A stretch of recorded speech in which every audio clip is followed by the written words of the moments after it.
I count myself one of the luckiest musicians in the world, one of the luckiest people in the world.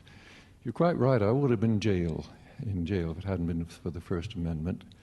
In 1955, I was questioned by the House Un-American Activities Committee, and I didn't cooperate with them. I simply said, I think these are questions no American should be forced to answer, especially under threat of reprisal if you give the wrong answer.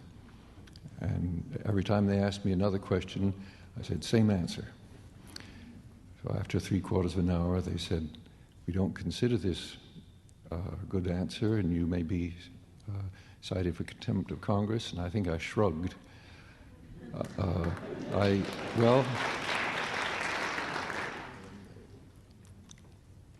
They said, aren't you courageous? I was just doing what came naturally, I feel.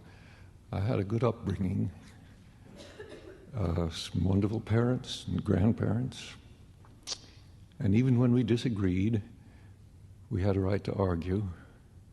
Had some good schools and good teachers I went to. So I was very, very lucky, and I had my own family stuck up for me. And then I had friends who could help pay for the lawyer. It took about $15,000, not for the lawyer, but so much as all the printing of the court records and so on, the transcripts and everything. It takes a huge amount of money. I didn't know. Justice isn't cheap.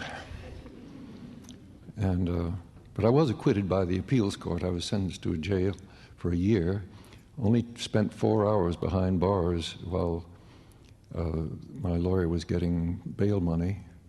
I learned a folk song while I was there.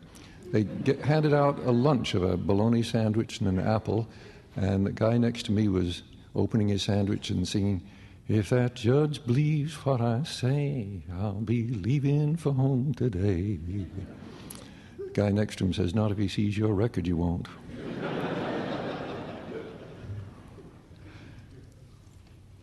No, I'm very, very lucky. And I've made a living my whole life. My kids never went hungry.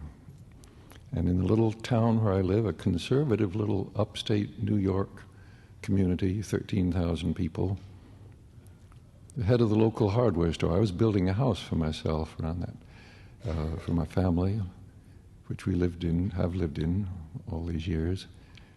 And he said, well, young feller, I don't know what your opinion is, but it's America, you got to write your opinion. And I know he voted for Goldwater, but he's what I call an old-fashioned conservative.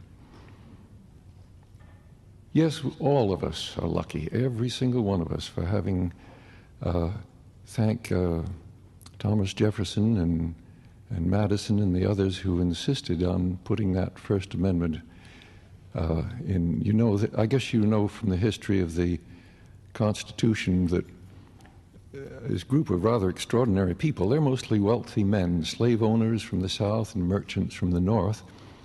But some of them were scholars like Madison, and some of them were philosophers like Franklin. And after arguing bitterly, they made compromise after compromise and had checks and balances all through that. They weren't able to get a Bill of Rights written into the Constitution. It couldn't be agreed on. So Madison and Jefferson and some of the others said, well, we'll see about that. And when it came to the states, it had to be ratified. And state after state said, won't ratify it unless you promise to put a Bill of Rights on it right away. So within a year, it got the 10 additional amendments.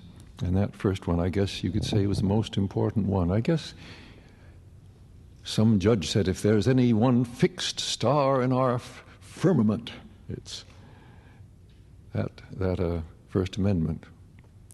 I just kind of might say the soul of that extraordinary piece of paper, a very conservative piece of paper in many ways. It was not a revolutionary document. It was trying to see if they wouldn't need to have revolutions again.